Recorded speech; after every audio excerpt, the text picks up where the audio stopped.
Hello, hello. Welcome to Boardroom AI. That's probably going to be the name of this podcast. We had multiple discussions about that, but let's say it's Boardroom AI / no name yet. It's important what we're going to discuss here, okay? This is where business meets future. We are creating this podcast for busy business leaders that don't necessarily have time to read all the AI news, every single piece of an article on TechCrunch, Reddit, etc., etc. So we will bring those AI news to you with opinions, because we feel like we can give you a proper opinion. And what is news without opinion, right? So here we are. If you are a CEO, an operator, decision maker who doesn't have time, this podcast is for you. So every episode will break down the latest in AI, what's hype, what's real, but the most important, will give it to you in business context. So what does it really mean for business, not just for, TechCrunch journalists and programmers that we, of course, very much love, but you don't have time for all this. So my name is Maya Schaefer. I'm co-founder and CEO at Zawi. A former computer scientist, let's put it this way. I haven't coded for the past 8 years, but we have some technical people here. But before that, I'll introduce you our head of product, Jeremy Yak, who I think has never coded any line of code. Is it right, Actually, Jeremy? that's not true. I have coded. This was my very first job as a freelancer, as a teenager, HTML and CSS. My first earned money. He's never told me that. But okay, I don't know if many would agree that HTML is, you can really That's call true. That's true. yourself a programmer. So let's say you are a non-technical representative here, but a product person. I'm a business voice. We have Maciek, who's coding, but he shouldn't. He's our co-founder, now responsible for everything revenue. And we have a real deal. Michał Partyka, our CTO, who will explain to you all those complicated technical terms in a human-like way, probably using ChatGPT.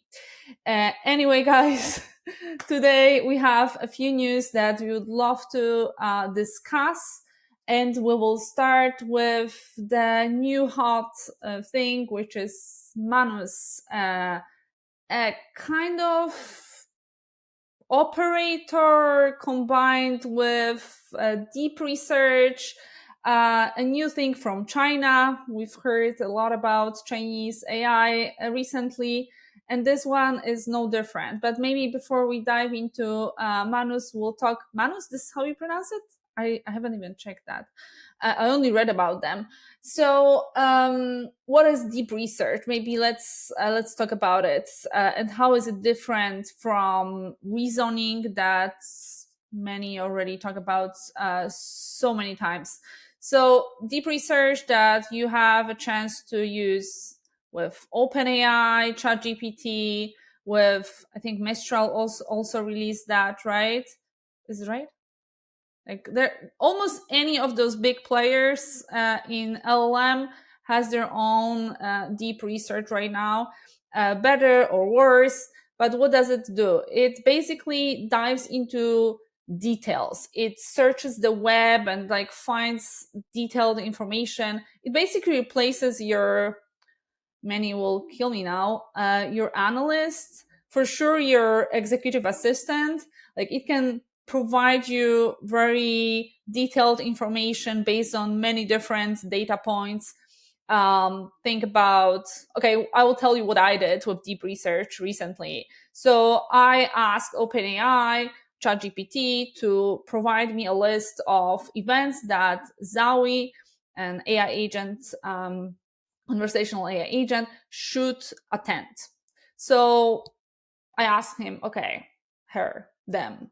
I ask them, find me all the events that our competitors attend, that the companies that I believe do a good job in exhibiting attend, etc., etc., and also provide your opinion which one should we participate in.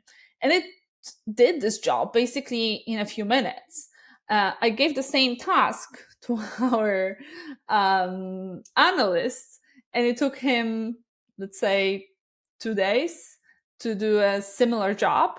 But to be honest, the result was worse.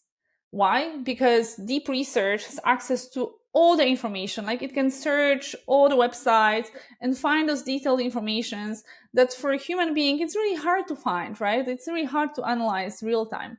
So I believe this is absolutely the future, and it will replace many jobs. It will like make those jobs way more maybe important, right? Like the person who won't need to like go to all these websites, find the information, etc. But the real deal with deep research will be when it will have access to internal knowledge sources, right? Because right now it searches the web. But if you really want to replace your analyst, your consulting firm, etc., you need to give it access to the internal sources. And this will be a real game changer. For now, it's a nice tool for personal use, also for professional. And Manus, a Chinese company, just recently released something that they compared to OpenAI solution and others, and they claim they are better. I haven't tested it personally because now there is like a huge, line to test it, and you have to get access. And I think on you can trade it for like few thousand bucks to get access to Manus. But my friend tested it, and he was pretty impressed with the results. It can generate like a web interface with the data you want. Let's say some stock analysis, stuff like that. But many also say that it's just, it crashes a lot. But definitely Chinese are trying to catch up, and they do it pretty well. I don't know, guys, if you have any thoughts about Manus and deep research in general.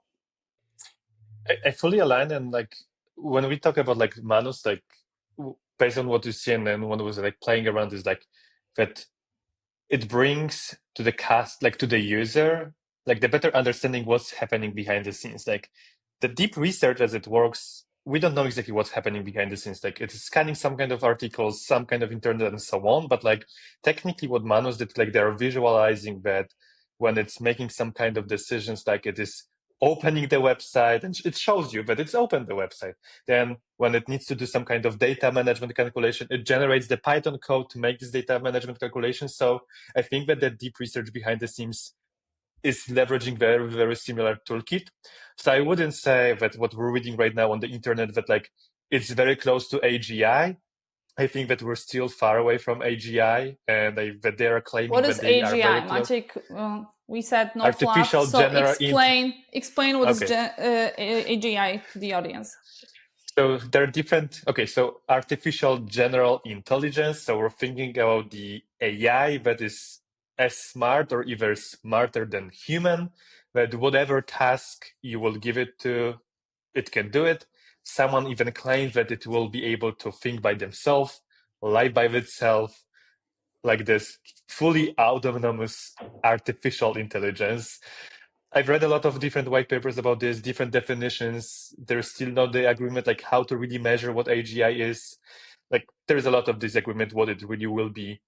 But at the end of the day, like it's really easy from the marketing perspective to say that Manus is closer to AGI than the others for one reason. They run themselves in these different benchmarking tests. So benchmarking tests are the different tests on the market that you're running these different AI agents against this test. And definitely Manus is like 10 percentage point better than OpenAI and the others today because they've been able to do it. But it is the specific one test. It doesn't mean that their solution is better in all of the other tests. So I think that like the challenge we're having right now, that we're living in this huge environment of noise. Every week we're have seeing the release of something new, and it's really hard to really catch up what is correct. So I would just say that like it's good to test it by yourself. The moment Manus will be able to handle the traffic of interest they built out, it will be really cool. Take a look on this and see if it's really the solution that is close to general intelligence. So Manus basically does a better job. Like, at least teachers taught me in school that, you know, you have to explain what you do, and then your like answer is perceived better. Even in tests, they ask us to like show the like thinking process, and I think this is what they do really well. They like show the steps they're taking to the final result. Michał, Jeremy, any Yeah. thoughts on that? Transparency into how can actually build better trust with the tool. So that is 100% true. Even though I might not understand what this tool is doing behind the scene and what kind of the Python code is that analyze the data, it gives me this mathematic formulas that it applies. Yeah, I believe I would trust it like much more than a black box that we use on the other providers. But let's see how this evolves. Yeah, I think like all these releases on the market lately are showing that the AI tools get really much more sophisticated than they were before.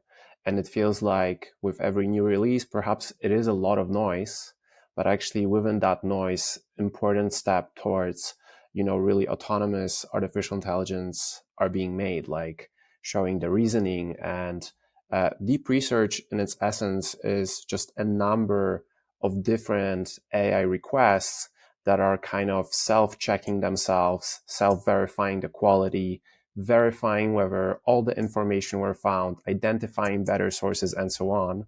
And I think it's so exciting to see all this development happening, because it really does seem sometimes like we're looking at a new technology going from primary to senior high school and so on and so forth, and it really does get better and better by the minute. I remember when ChatGPT started this request of show me the sources, or show me how did you get to that information, or where did this information was derived from, was, we thought it's not possible. It's been 2 years later now, and all these steps are really being kind of done one by one. So I think we're learning to slowly walk and soon to run. But yeah, just like with every tech, it's going to take a while to actually really run. Yeah, so I think we can agree that what a business leader needs to understand from the recent developments of reasoning engines is that you can run a pretty decent research by your own without asking anyone, maybe even just to justify giving this job to someone professional. Like, you can pre-run your research, find like the first answer, and then like really outsource it to someone. And this is a great personal professional tool. And combined with operator, I think it basically replaces your personal assistant. Jeremy, would you like to touch on that? Sure. So yeah, with operator, and maybe for those who actually don't understand what this operator experience is, I'll just briefly introduce. In January this year, OpenAI released an operator, which is a new tool that helps businesses, but personals alike, to automate tasks by connecting to different software providers. And instead of looking for information, you can actually tell the AI to do a certain activity on your behalf. Let's say you can ask the AI agent to go on your behalf to booking.com and find hotels that are matched against the criteria you're looking for. So, you might be more into five-star experience, or, getaway for the weekend. It'll kind of look for specific dates and actually show you not just the generalized information, but it'll be able to put you through this process. The way it works, you get a prompt just like normal ChatGPT experience, But then below that prompt, once it's initialized, you see a small browser-like window where you see this AI agent doing the actions on your behalf. It's kind of like looking at your grandma using the computer. It's very slow, not always accurate, not always doing the right thing. But yeah, it's amazing. I tested it out myself, trying to identify hotels for the upcoming trip. I didn't end up booking using the experience just because it was too slow. But I imagine that with certain tasks, I could ask it to do it and forget about it, then come back and see kind of the results being there. And I think at some point the technology will be there. But Michał, you and I talked about kind of what does this mean for companies and, kind of our customers as well. What do you think, could be the benefit of the operator in a more business environment? Yeah, there's more broader question about the interfaces in general in the internet.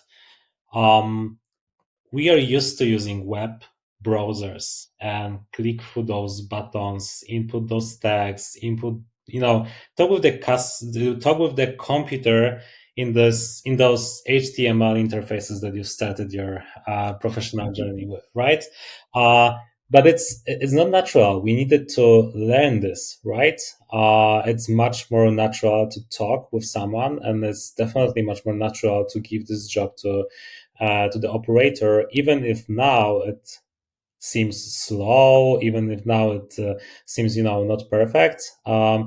It does abstract the whole internet with a chat, and that is amazing. Will we be using those drop downs and text forms, or will be speaking to the internet and talking to the internet? And that's one way of implementing the vision of that's going to be much more natural in the future. I remember a couple of years ago when I joined the team, Maya, you and I were talking about recreating offline experiences online. And now that I think about it, actually, what we meant by that was making web more natural, more human-like, more conversational. Yeah, this is the technology is helping us for sure. The LLMs are such a breakthrough technology, and I think it unlocked imagination. So we had this vision years ago, but now this week. Like it's Monday, but like over the past few days, I talked to a few CEOs of tech companies, B2C tech companies, and they all, without me really like planting this idea, they express that they see the vision the same way. They don't want to build this complicated UIs. They really want conversational experience for their customers, because this is the natural way of communicating with the world. So even though it's been like so easy to book your hotel via booking.com or whatever, Airbnb, pick whatever you want, many people still like had assistants do this job because it was just easier, and like to say what you want and the person would do it for you. Now you can do it with a computer or your phone or whatever, and I think this is really really beautiful. By the way, speaking of operator and like deep research or like classic chat, random question: do you have your favorite? I think this is interesting from like a business business leader point of view. Like, do you have your favorite or do you switch? Because I was unfaithful to ChatGPT. I tried with Gemini for a while, but recently I came back. I think that I like ChatGPT. I have my own agents that do like small jobs for me, and like I try with Grok from time to time. I try different stuff, but like eventually I come back to my beloved ChatGPT. Curious about you guys. I have a full army working for me, essentially. I love this question. I use Perplexity for finding information. And if I, because it shows the sources, I can verify, ask follow-up questions, and the way it shows information and kind of, replacing Google experience for me is better in my experience than ChatGPT. I use Claude for everything creative, so writing articles and so on and so forth. I use Gemini for all internal, like if I have to work on internal company files, it's very easy to connect to it, the Google Drive document or whatever, and it keeps the privacy of those documents.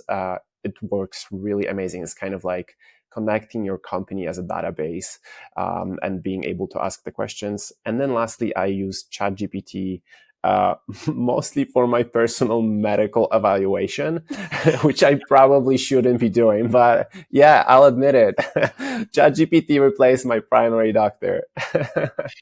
Oh my God.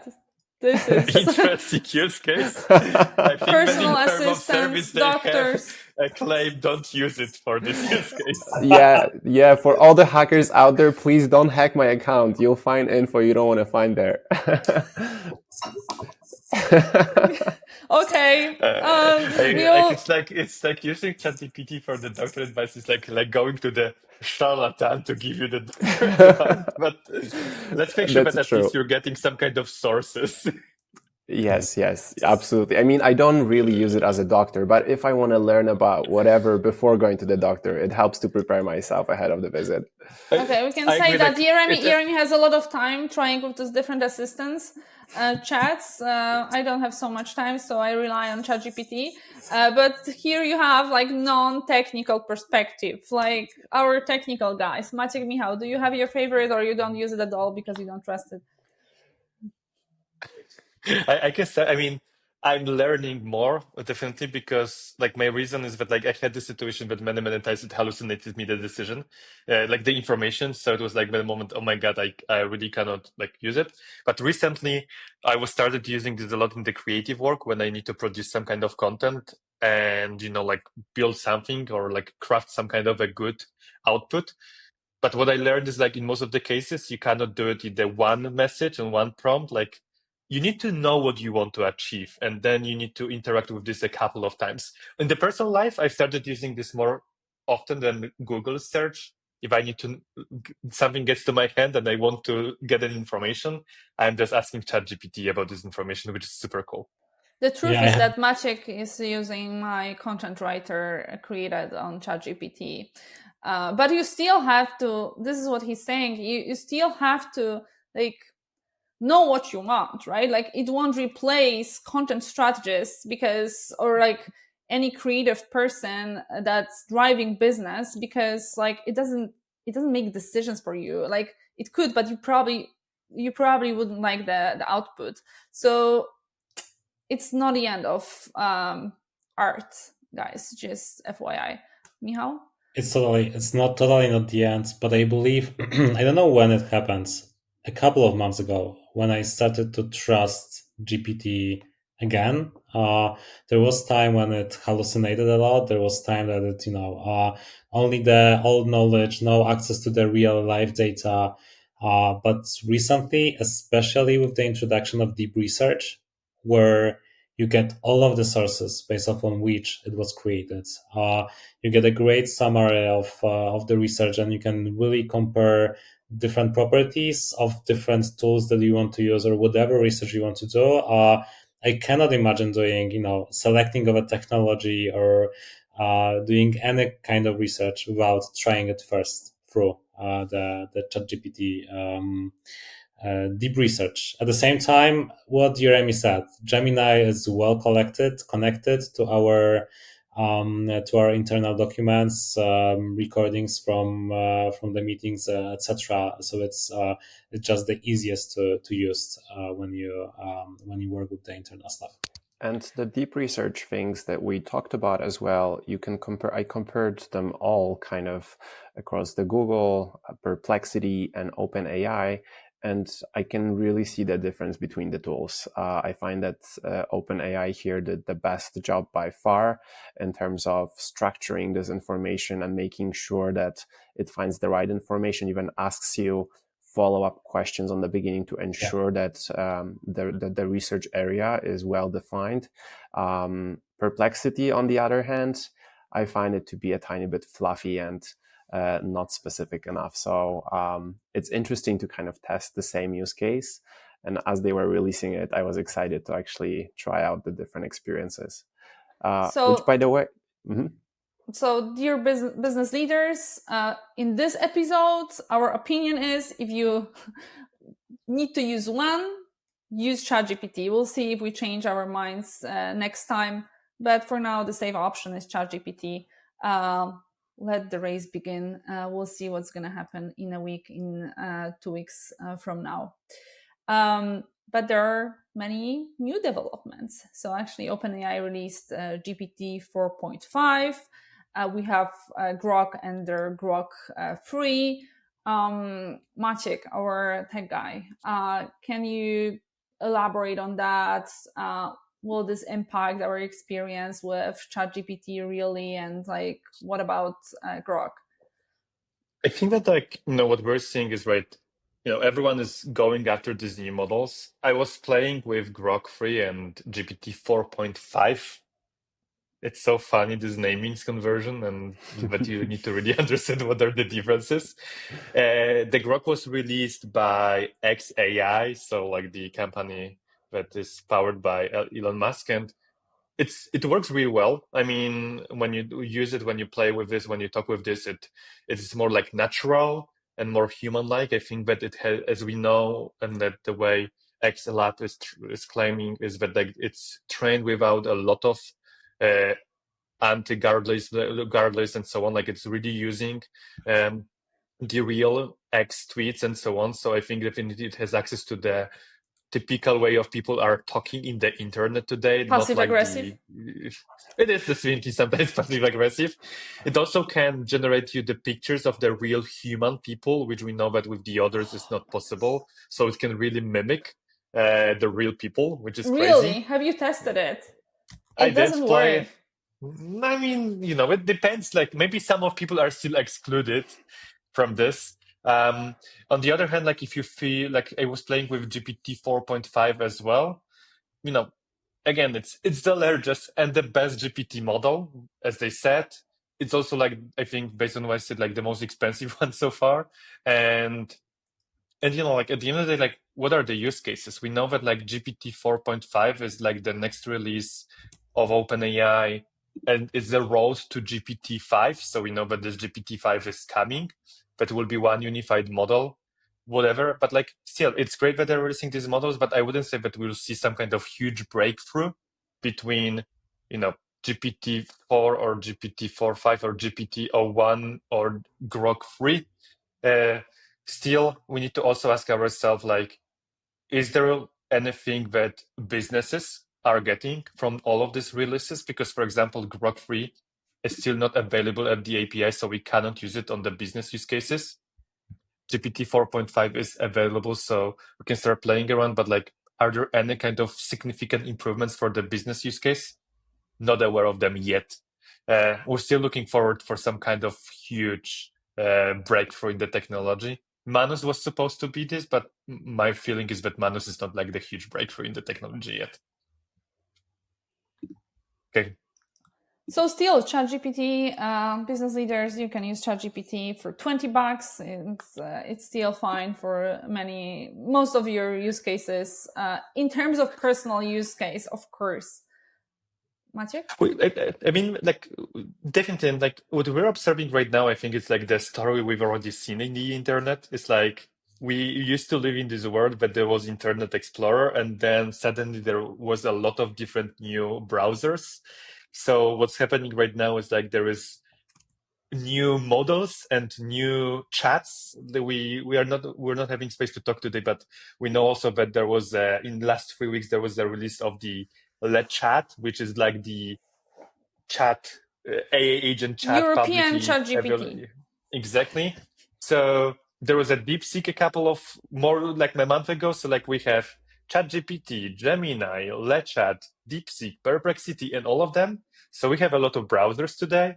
It's super hard to say which one will be the winner. and which one will maybe change the story like the Google Chrome did when they completely steal the market from Internet Explorer. I think that what's interesting is that like every new feature release is driving the competitors to catch up with the features. We talk about the deep research. Like this was exactly the story. Like there was the moment when I think that Gemini had the deep research already in December. Correct. Then ChatGPT released the deep research, and suddenly Perplexity and the other released the deep research within the week. So, like this feature priority and everything is so close, and we can even talk when we're talking here. Like everyone is using the chat for the different use cases. So it looks like that when you're using this technology, you find that each of them has some kind of niche or use case, and you feel that maybe the UX, the responses are better for the specific use case. I think whenever there is a demand, there will be a way to satisfy it. And even the chat, and its positioning of being privacy oriented and security oriented shows that there is a demand, and the fact that those companies invest heavily in developing kind of new features is very exciting. Just as you said, Maciej, once someone releases something, then other companies have to follow as well. Yeah, it feels like there was a rain and suddenly there are mushrooms everywhere in the forest with AI technologies. It's very exciting to observe that, but it's true. It's more and more difficult to test each of the new tools because there are just so many. Business leaders doesn't have time to actually test everything, right? So that's our opinion ChatGPT. is that you can go with ChatGPT. You are not missing out on a lot, and we'll tell you if you will really starting to miss out on something. For now, ChatGPT and $20 subscription is totally good for you. Yeah, but kids, remember that it's not only about technology, and I feel like the internet forgets about it, comparing feature to feature, blah blah blah. At the end of the day, does it really matter that much? It's about marketing, it's about sales, it's about momentum. So we'll see who's going to be the winner in long term. Hard to say right now. For sure, ChatGPT is kind of commodity right now. ChatGPT stole the kind of name, right? Like, I know people that use Gemini, and like in a very casual conversation, they say ChatGPT because this is the kind of word that we use. At least this is what they want. Leave them aside a little bit for now, because we only talk about those freaking chats. But it's not only about chat, right? It's not only about like texting. It's also about talking. And I believe that this mixed experience is really, really the future. And I believe ChatGPT doesn't yet delivers on like the experience, but it's happening, and like everybody feels that this is the future. Andreessen, like they say, oh my gosh, voice conversations are the future. They definitely are, because like we all communicate this way, and this is the most efficient way at the end of the day. And there are companies that deal only with voice, including 11 Labs. They just released their new model. Someone wants to talk about it? Sure, I can I can take this topic actually. It's called Scribe. Essentially, it's a speech to text. So you upload audio file and you get a transcript of a conversation or your speech, whatever. And on paper, it really delivers on the results. They claim 96.7% accuracy rate for English, and that is amazing accuracy. If that's correct, it's above the market by far. I've tested it actually speaking two different languages at the same time. I've used Polish, my native language, and English, and just use different words in the same sentences, and it was great.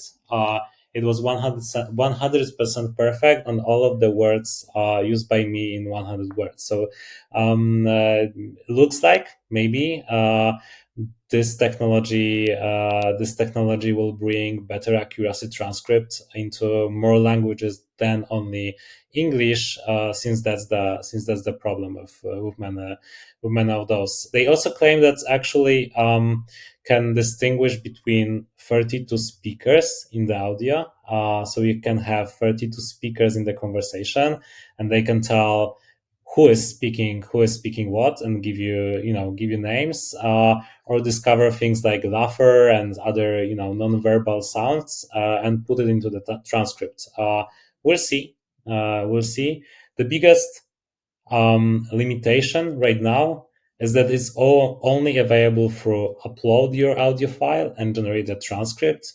There is no real-time streaming support, so you cannot use this in any live applications like AI assistants or automated captioning or real-time transcriptions. You cannot do this right now, so any fast-paced environments cannot apply it. But for any post-processing workflows with audio, video, it looks like it might be a go-to solution very soon. And it's also interesting what is happening on the market, because OpenAI, for example, has a totally different approach to voice solutions right now. They build what they call a speech-to-speech models, and actually not work almost at all on the speech-to-text solutions, but rather invest into something totally new, where you put a voice into model and get a voice from the model. The standard approach is to Okay, business. Like, what does it mean for business? Speech to speech, speech to text. Like speech to text, you can probably faster. imagine. But let's talk speech to speech. Yeah, speech to speech means faster. It means But like, it's what is gonna the use process case? your. Like, what will like owner of a bank or e-commerce company get from that? You will be able to build, for example, AI agents that are really fast on the phone channel. You will be able to talk with the model really fast. For me, for example, it's a business slash personal use case. When I travel to work, I would love to talk with GPT in a seamless manner, and it's not really possible right now, like with the current technology. So those speech to speech models will enable just much more fluent conversations. Okay, I think we are all looking forward to it, because for now, like, ChatGPT doesn't really understand my Pol English, so it's pretty complicated. So hopefully, 11 Labs and OpenAI new developments will unlock the technology for non-native English speakers. We'll see. Any other thoughts on that, guys? I imagine a future where AI joins our podcast and is able to talk to us and have its own opinions just as much as we do. And I think when Miha was talking about speech to speech, without this additional need to translate it to chat and respond, in a written text, but actually be able just to respond to audio as audio. Like, we humans, we don't first write everything you say, then write our reply, and only then read it out loud, and it will be so exciting. And I can see use cases. We talked to some of our customers about this, to have an analyst join some of the calls with people you report to and be able to respond to questions live on calls about your performance metrics, dashboards, and so on and so forth. That's just another use case where this AI creates an unreal reality. It's so exciting. This is 100% sure. Imagine that you are running an analysis, deep research analysis on something, and the tool has selected you the event place, right? And you come to the team and you say, "Hey, we need to do this here. That's perfect place because of X, Y, and Z." And they ask questions. How about this, or how about that? And what do? You probably type the message to the deep research chat, and you answer it. Why not bringing this agent over to the meeting and actually let the deep research AI agent answer you those questions? I think that like this is a dream use case. We would love to have it here on the virtual meeting, or even like when we're meeting. People are coming back to the office. You have all of these like tools in the center of the conference room that like you can use Yeah. it. I mean, it could be there like the natively embedded, but I would love to have one use case when you're in this room and you're always coming and you want to screen share something. If you just then tell it, I have a MacBook, make my screen sharing work, because everyone then have a different buttons. You never know what to click. You never know how to connect. So let's start with the simple stuff. That's a The simple AI use agent who will case. connect my let's computer start. to my. Let's start with solving real problems, and then focus on deep research and stuff like that. But honestly, this is where I would need to attend all the meetings. I would just create my virtual. Absolutely. The most challenging one, more challenging than myself. You can scale yourself, right? Be in 5 minutes at the same time. That's amazing. Yeah, and imagine the future where instead of attending the calls, you send your AI outsourced brain to get the information from other AI outsourced brains. You know what I mean? It's actually, it always raises a question for me. I think a lot of the job and work that I do and others around me do as well is repetitive work. It's the things that AI, I'm sure, will get there pretty soon. And it always raises a question for me: what then makes me unique as a person? Like, where is the value that I'm bringing? It's not going to be any longer data analysis and so on and so forth. It's going to be something different.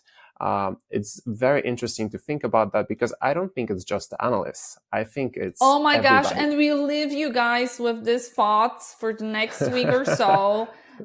What's the future of humanity?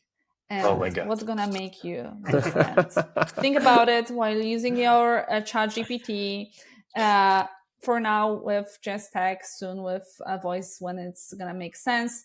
Maciek, and ask this question to every model you know: Grok, ChatGPT, let's chat and see what they will explain. What's the future of humanity? And use the assistant that you trust the answer and you like the answer, because your future is in their hand. Thank you so much for today, and see you in the next one. Thank you. Bye. Thank you, everyone. Thank you, guys. Ciao.